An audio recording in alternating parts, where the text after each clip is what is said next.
जय हिंद दोस्तों, मेरा नाम कुलदीप है और स्वागत है आपका अपने चैनल दीप्स एजुकेशन पर। हम देख रहे हैं मॉडर्न हिस्ट्री या मैं कहूँ आधुनिक इतिहास। यह हमारी मॉडर्न की आज लास्ट क्लास है।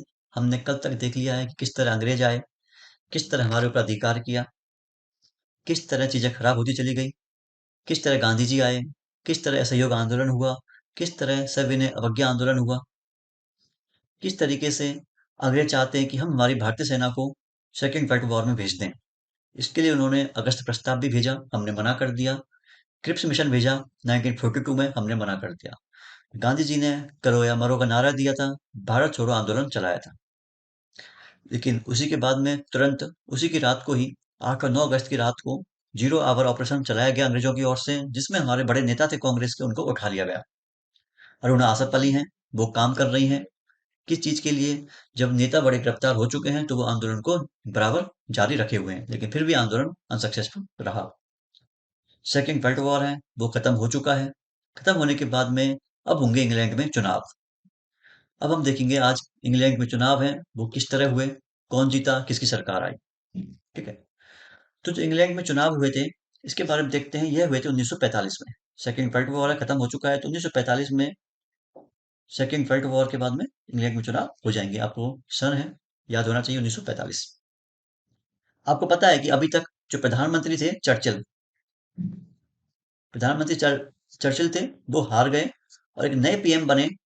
उनका नाम था क्लीमेंट एटली। क्लीमेंट एटली, समझ सकते हो कि बहुत अच्छे आदमी हैं, ऐसे भी याद कर सकते हो, है ना। क्लीमेंट एटली हैं, ये बाद में नए पीएम बन गए थे। और इन्होंने, पहले देखते हैं, कई बार पूछ लिया जाता है क्लीमेंट एटली किसके मेंबर थे। ये मेंबर थे लेबर दल के। जैसे अपने यहाँ होती है ना बीजेपी कांग्रेस, ऐसे वहां पर लेबर दल है, या मैं कहूँ मजदूर संघ, मजदूर दल, उसके एक मेंबर हुआ करते थे। तो ये वहां के पीएम बन गए। इन्होंने भारत में एक कैबिनेट मिशन भेजा। इन्होंने भारत में एक कैबिनेट मिशन भेजा कि तुम देख कर आओ कि भारत में क्या हो रहा है। ठीक है। इन्होंने भारत में एक कैबिनेट मिशन भेजा था। बात याद होनी चाहिए, 1945 में चुनाव हुए इंग्लैंड में। नया पीएम बन गया है क्लीमेंट एटली, पुराने वाले को हरा दिया है। पुराने वाले चर्चिल थे, क्लीमेंट एटली है, ये मेंबर है, सदस्य था लेबर दल का, मजदूर दल का। इन्होंने भारत में कैबिनेट मिशन भेजा। अब हम देखेंगे कैबिनेट मिशन के बारे में, यह आखिर था क्या। तो जो कैबिनेट मिशन है, यह आपका 1946 में आया था, याद होना चाहिए 1946। ठीक है। तो इसमें क्या किया कि यह 3 मेंबर थे इसमें, कैबिनेट मिशन में 3 मेंबर्स थे। तीनों के आपको नाम याद होने चाहिए, कई बार पूछेगा कि कैबिनेट मिशन में कौन नहीं था या फिर कौन था। 3 मेंबर में जो चेयरमैन थे, मतलब मैं कहूँ जो अध्यक्ष थे, उनका नाम था पैथिक लॉरेंस। Pethick Lawrence. ठीक है। और 2 मेंबर और होते थे इसके, वो थे एबी अलेक्जेंडर। इसके 2 मेंबर और थे, है ना, एबी अलेक्जेंडर।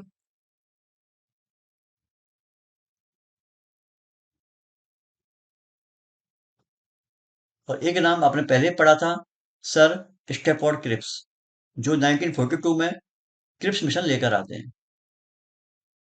ठीक है। ये याद होना चाहिए, कैबिनेट मिशन 1946 में आया था भारत। 3 सदस्य थे, 3 मेंबर थे। एक तो इसमें अध्यक्ष हो गया, 2 मेंबर हो गए। अध्यक्ष का नाम था पैथिक लॉरेंस, 2 मेंबर थे एबी अलेक्जेंडर, और एक थे sir Stafford Cripps. Sir Stafford Cripps. ठीक है।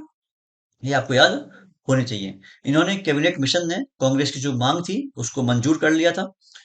और जो पाकिस्तान की मांग थी अलग से, आपको पता है कि मोहम्मद अली जिन्ना है, वो अलग से पाकिस्तान देश बनाने की मांग कर रहे हैं। तो इन्होंने कांग्रेस की मांग को तो स्वीकार कर लिया, कांग्रेस की मांग को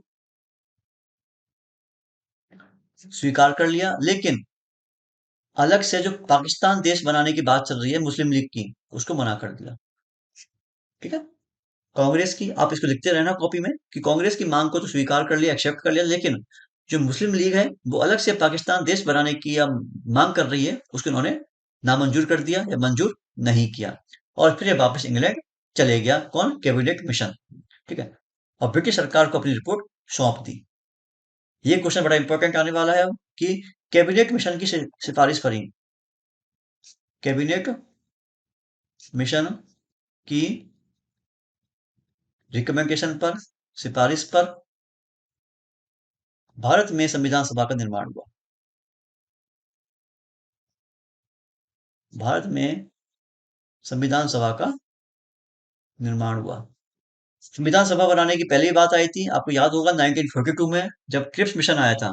लेकिन उस समय संविधान सभा का निर्माण हुआ नहीं था।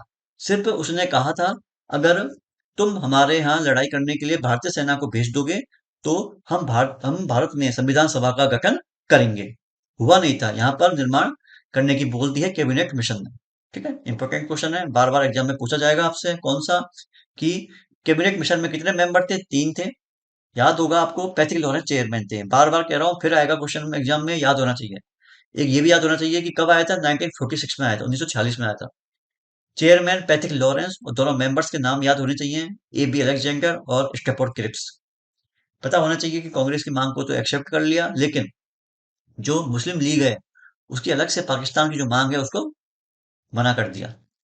ये क्वेश्चन बड़ा इंपॉर्टेंट है कि किसकी सिफारिश पर भारत में संविधान सभा का निर्माण हुआ था? Cabinet mission. ठीक है, कैबिनेट मिशन की सिफारिश पर ही भारत में संविधान सभा का निर्माण हुआ था। ये सारे क्वेश्चन इंपॉर्टेंट है, आपको याद होने चाहिए। अब आपको पता है कि मना कर दिया किसने? कि कैबिनेट मिशन ने, कि यहाँ पर पाकिस्तान की मांग को मंजूर नहीं किया जाएगा। अब क्या होगा? अब मुस्लिम लीग करेगी दंगे।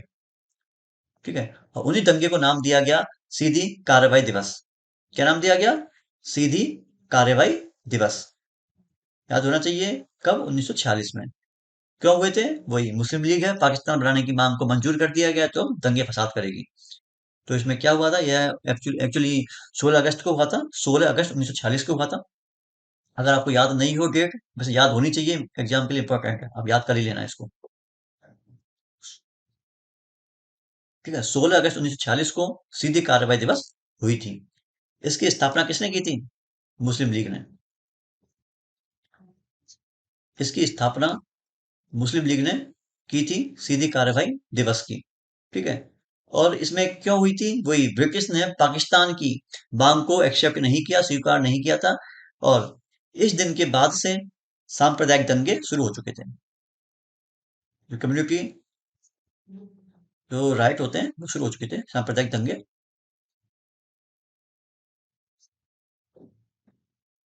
शुरू हो गए यहाँ पर। ठीक है, उसके बाद में फिर क्या हुआ था कि सांप्रदायिक दंगों में सबसे जो प्रभावित जगह थी, एग्जाम में बार बार पूछता है कि हुए तो ये बहुत जगह थे, लेकिन जो सबसे प्रभावित जगह थी, सबसे जो इफेक्टेड जगह थी, वो थी नोआखली। नोआखली आजकल बांग्लादेश में है। ठीक है, नोआखली याद होना चाहिए, है ना।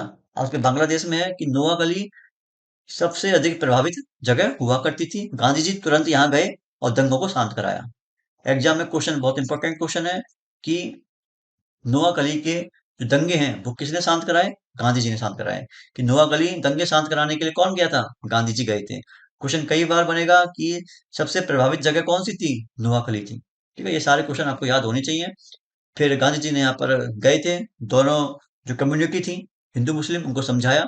बाद में दंगे शांत हो गए। जब ये दंगे शांत शांत हो गए थे, तो लॉर्ड माउंटबेटन, लॉर्ड माउंटबेटन उस समय वायसराय है। ये उस समय वायसराय था, तो लॉर्ड माउंटबेटन ने गांधी जी को एक उपाधि दी थी। क्योंकि दंगे शांत नहीं हो रहे थे, लेकिन गांधी जी जैसे ही गए, बातों से समझाया और दंगे शांत हो गए, तो इनको एक उपाधि दी थी। उस उपाधि का नाम था वन मैन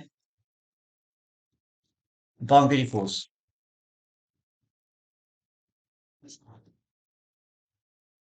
मतलब एक आदमी है, कोई काफी है फोर्स की। ठीक है, वन मैन बाउंड्री फोर्स। कौन कौन से चीजें आपको याद रखनी है? पहले याद रखना है, सीधी कार्रवाई दिवस 1946 में हुई थी। दंगे होंगे, दंगे क्यों होंगे? क्योंकि पाकिस्तान बनाने की मांग को मंजूर नहीं किया कैबिनेट मिशन ने। ठीक है, तो मुस्लिम लीग इसकी स्थापना करेगा, दंगे शुरू होंगे। सबसे प्रभावित जगह है नोआखली, याद होना चाहिए, जो आजकल बांग्लादेश में है। दंगे शांत कराने के लिए कौन गया था? गांधी जी गए थे। और लॉर्ड माउंटबेटन ने गांधी जी को उपाधि दी थी वन मैन बाउंड्री फोर्स। याद होना चाहिए, उसका उपाधि का नाम भी, किसको मिली थी वो भी, और किसने दी थी वो भी। ठीक है, और क्यों दी थी? नोआखली में दंगे शांत कराने के लिए गए थे। ये सब सब बातें आपको याद होनी चाहिए। ठीक है। अब उसके बाद में क्या होगा? अब बात आती है गवर्नमेंट बनाने की। अंतरिम सरकार, इंटरिम गवर्नमेंट। ठीक है। तो अंतरिम सरकार में हुआ ये था कि अंतरिम क्या होता है? एक तरह से ये होता है कि आप गवर्नमेंट बना लीजिए, वो गवर्नमेंट परमानेंट नहीं होती है। जब चुनाव होंगे, इलेक्शंस होंगे, तब अपन लोग गवर्नमेंट को परमानेंट कर लेंगे। ठीक है। तो अंतरिम सरकार है, इसका निर्माण 2 सितंबर 1946 को किया गया। 46 याद कर लेना आप, सिंपल।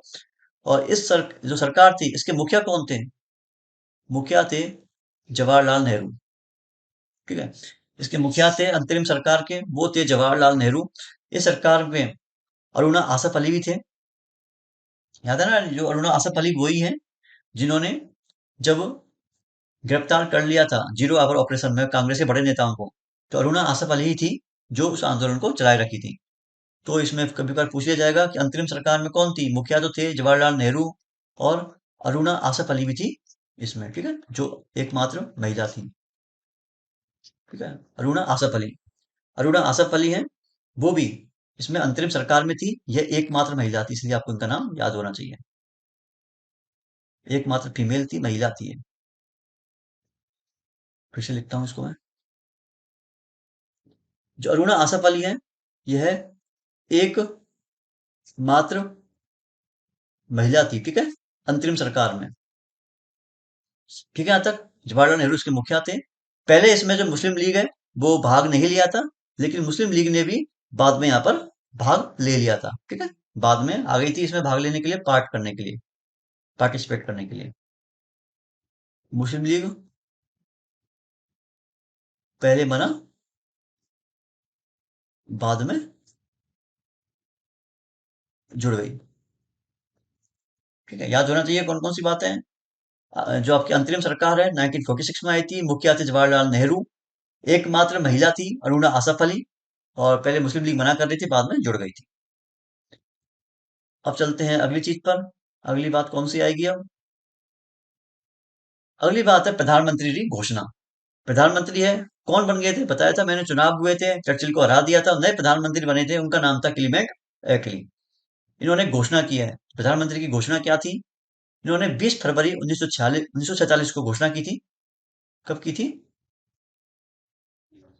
20 फरवरी 1947 को एक घोषणा की थी प्रधानमंत्री क्लीमेंट एटली ने। इस समय पीएम ये बने हुए हैं इंग्लैंड के। ठीक है। क्या घोषणा की थी? कि वो इंडिया, जो देश अपना इंडिया है, उसको आजाद कर देंगे। इस घोषणा में क्या था कि इंडिया को आजाद कर देंगे। कब? 30 जून 1948 को तक। ठीक है, 30 जून 1948 तक हम इंडिया को आजाद कर देंगे। अब आजाद करना है, तो लॉर्ड माउंटबेटन, जो उस समय कौन था? वायसराय था। तो इन्होंने लॉर्ड माउंटबेटन को भारत भेजा। ठीक है, भारत भेजा। ठीक है तक। क्या कौन सी बात याद रखनी है? प्रधानमंत्री की घोषणा है 20 फरवरी 1947 को। इसमें उन्होंने क्या किया? प्रधानमंत्री क्लीमेंट एटली है, इसमें यह था, घोषणा कर दी कि हम इंडिया को आजाद कर देंगे 30 जून 1948 तक। हाँ, ये 48 है, 1947 मत समझना। 1948 है, ठीक है। 1948 तक हम इंडिया को आजाद कर देंगे। और आजाद कर देंगे, इसके लिए इनको भारत आना पड़ेगा कि किस तरह प्लानिंग करनी है। तो इस वजह से जो वायसराय थे लॉर्ड माउंटबेटन, उनको भारत भेजा था। क्वेश्चन बन सकता है कि क्लीमेंट एटली ने किसको भारत भेजा था? लॉर्ड माउंटबेटन को, है ना। अब आएगा कौन? माउंटबेटन भारत आ चुका है। हाँ। अब चूंकि माउंटबेटन भारत आएंगे, तो इनके पास कुछ प्लानिंग होगी, किस तरह काम करना है। तो उसी को बोलते हैं माउंटबेटन योजना। ठीक है, माउंटबेटन की एक योजना थी। तो यह योजना कौन पेश करेगा? लॉर्ड माउंटबेटन है, जो वायसराय हैं वहां के भी। इन्होंने इस योजना को पेश किया था। ठीक है, लॉर्ड माउंटबेटन है, जो अभी वायसराय है, इन्होंने इसको योजना को पेश किया था। ठीक है, मैंने पहले बताया था, यह भारत के माउंटबेटन के बारे में हम पढ़ रहे हैं अभी। यह भारत के अंतिम वायसराय हैं, क्योंकि इसके बाद भी नया पद आ जाएगा, उस पद को हम क्या बोलेंगे? उसको बोलेंगे स्वतंत्र भारत का गवर्नर जनरल। भारत के अंतिम वायसराय थे 34वें, 34th, है ना? ये लॉर्ड वेवेल की जगह आए थे, क्योंकि इसके पहले कौन था? इसके पहले वेवेल थे वायसराय। ये भारत में 2 बार आए थे। भारत में 2 बार आए थे। जब पहली बार आए थे मार्च 1947 में, तो यह मिले थे जवाहरलाल नेहरू से, है ना? और ये कांग्रेस और मुस्लिम लीग के मेंबर से भी मिले थे। लेकिन जब दूसरी बार आए थे 1947 में ही आए थे, तो इन्होंने भारत में आकर भारत के विभाजन की योजना बनाई थी। ठीक है? तो मैं कहूँ, मार्कवेकन योजना बेसिकली किसको बोलते हैं? कि यह मार्कवेकन है, जो प्रधानमंत्री है के लिए उन्होंने बोला है कि भारत जाइए, प्लानिंग कीजिए किस तरह काम करना है आपको। 2 बार भारत आए। पहली बार नेहरू जी से मिले थे। जब सेकंड बार आए थे, तब इन्होंने भारत के विभाजन की प्लानिंग की थी, योजना बनाई थी। क्योंकि पता है आपको कि जो मुस्लिम लीग है, पाकिस्तान देश की मांग कर रही है, दंगे हो रहे हैं, इस वजह से इनको इनकी बात माननी पड़ी थी। तो भारत के विभाजन की योजना कब? 3 जून 1947, ठीक है, पेश कर दी इन्होंने। और इस योजना को ही कहते हैं माउंटबेटन योजना। ठीक है? इसी योजना को कहा जाता है कि माउंटबेटन योजना है, क्योंकि माउंटबेटन भारत आए थे प्लानिंग करने के लिए कि हमें भारत का विभाजन करना है, किस तरह संविधान बनना है, किस तरह चीजें होनी है, इसकी रिगार्डिंग आए थे। ठीक है? अब आएगा भारतीय आजादी अधिनियम, क्योंकि आपको पता है कि हमारा देश अब आजाद होने वाला है। हम आजादी के बहुत करीब हैं। तो यह आ गया भारतीय आजादी अधिनियम 1947। इसमें कौन कौन सी आपके काम की बातें हैं? काम की बातें यही है, यह एक कानून था। अधिनियम कानून होता है, एक्ट होता है। तो इस कानून को पेश किया गया था संसद में। कहाँ की संसद? इंग्लैंड की संसद में। कि हमारा देश तो उस समय आजाद हुआ नहीं था, आजाद होने की बात चल रही थी। तो 4 जुलाई 1947 को संसद में पेश किया गया था ये एक्ट। और पास कब हुआ है? पास हुआ था 18 जुलाई 1947। कोई भी कानून होता है, जब संसद में पेश होता है उसको बोलते हैं बिल। जब पास हो जाता है तो उसको कानून माना जाता है, उसको बोलते हैं एक्ट। ठीक है? पास हो गया। ठीक है? आजादी के लिए जो कानून बना है, जो गया था, तो 4 जुलाई 1947 को पेश किया गया था। और 18 जुलाई को उसको पास कर दिया गया। पास हो गया। ठीक है? 4 जुलाई 1900 18 जुलाई 1947 को। इस अधिनियम में कौन कौन से प्रावधान थे? पहला यह था कि भारत से, जब देश आजाद हो चुका है, तो भारत से अंग्रेज अब शासन नहीं करेंगे। तो भारत से अंग्रेजों के शासन की समाप्ति। ठीक है? पहली बात क्या थी? भारत से अंग्रेजों के शासन की समाप्ति। दूसरी चीज है कि भारत से वायसराय पद समाप्त हो जाएगा। भारत से वायसराय पद है, यह समाप्त हो जाएगा। भारत में एक नया पद बनाया जाएगा। उस पद का नाम होगा स्वतंत्र भारत का गवर्नर जनरल। स्वतंत्र भारत का गवर्नर जनरल। और क्या था? कि भारत को बांटकर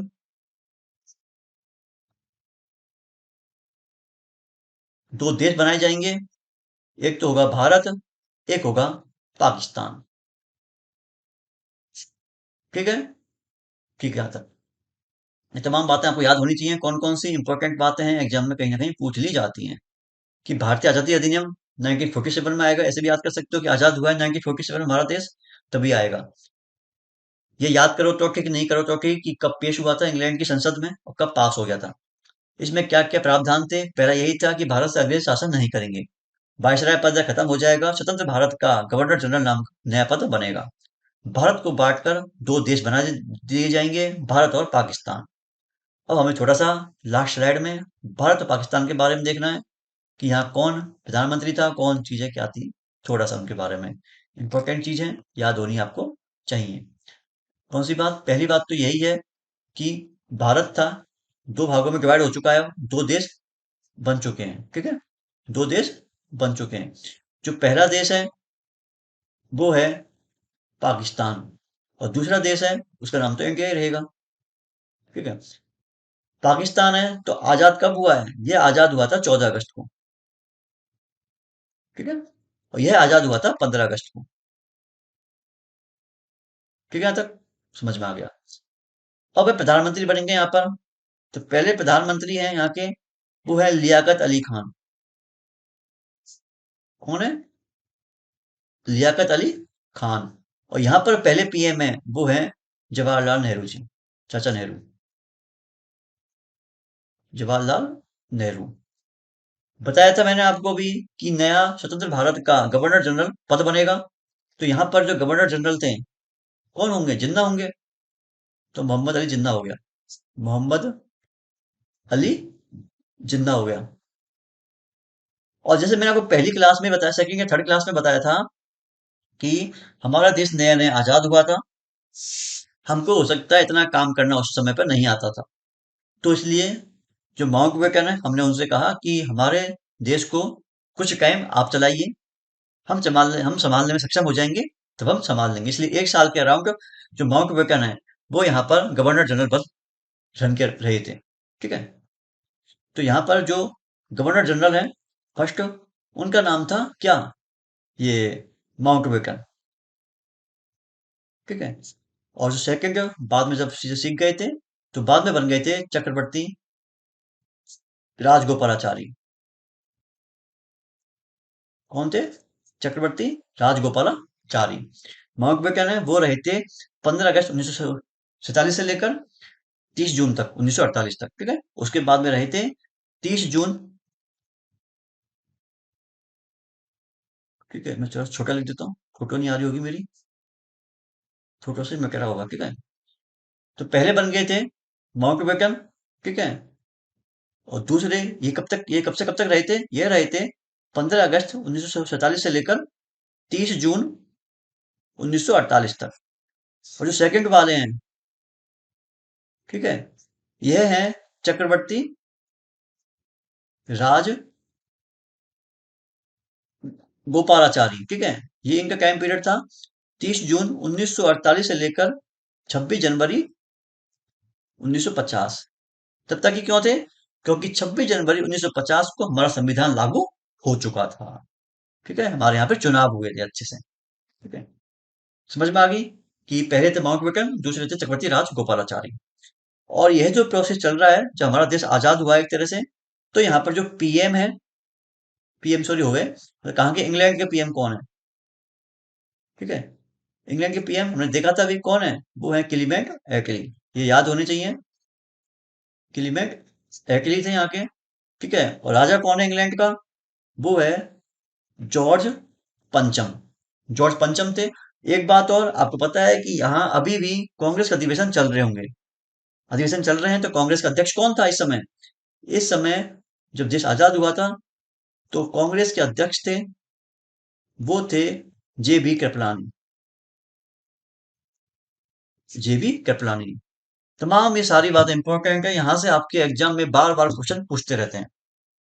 कौन कौन से, पहला क्वेश्चन बनेगा कि, ये तो नहीं बनेगा पर बात देख लीजिए, 14 अगस्त 1947 को देश पाकिस्तान आजाद हुआ था, 15 अगस्त को इंडिया आजाद हुआ था, इंडिया बना था एक तरह से। यह क्वेश्चन बनेगा, इंपॉर्टेंट है कि जब पाकिस्तान देश आजाद हुआ था तो पहले पीएम कौन थे, वो थे लियाकत अली खान। वो थे लियाकत अली खान। और यहाँ पर इंडिया में कौन थे, जवाहरलाल नेहरू। ठीक है। जब पाकिस्तान देश आजाद हुआ था तो गवर्नर जनरल कौन थे, मोहम्मद अली जिन्ना। यहाँ से थे माउंटबेटन, बाद में बन गए थे चक्रवर्ती राजगोपालाचारी। 26 जनवरी 1950 को हमारा देश लागू, हमारा संविधान था लागू हो चुका था, है ना। जब देश आजाद हुआ था उस समय कांग्रेस के अध्यक्ष कौन थे, वो थे जेबी कृपलानी। बहुत इंपॉर्टेंट क्वेश्चन है, याद होना चाहिए। आजादी के समय इंग्लैंड के पीएम थे क्लीमेंट एटली और राजा थे जॉर्ज पंचम। ये तमाम सारे क्वेश्चन थे जो हमारे एग्जाम को देखते हुए इंपॉर्टेंट है। ठीक है। तो ये हमारी क्लास थी आज की। आज हमने जो मॉडर्न हिस्ट्री है उसको अच्छे से कंप्लीट कर लिया है। मुझे उम्मीद है आपको चीजें समझ भी आई होंगी, चीजें आपको याद भी हुई होंगी। यहीं से आपको एग्जाम में बहुत सारे क्वेश्चन देखने को मिलेंगे। इसके बाद में हम देखेंगे अब कल से मिडाइवल, मैं कहूँ मध्यकालीन इतिहास। काफी मजा आने वाला है आपको। आपको लगता है कोई चीज समझ नहीं आई हो, कोई क्वेश्चन में डाउट हो, कोई क्वेरी हो, नीचे कमेंट कर सकते हैं। साथ ही साथ फेसबुक, इंस्टाग्राम, टेलीग्राम की लिंक है, वो भी नीचे कमेंट बॉक्स में पिन कर दी गई है, वहां जाकर भी आप मैसेज कर सकते हैं। चैनल को सब्सक्राइब कर लेंगे जिससे आगे की जो भी वीडियोज है वो आप तक पहुंचती रहेंगी। वीडियो को लाइक जरूर करेंगे। बाकी अपना ध्यान रखें, अपना ख्याल रखें। जय हिंद, जय भारत। थैंक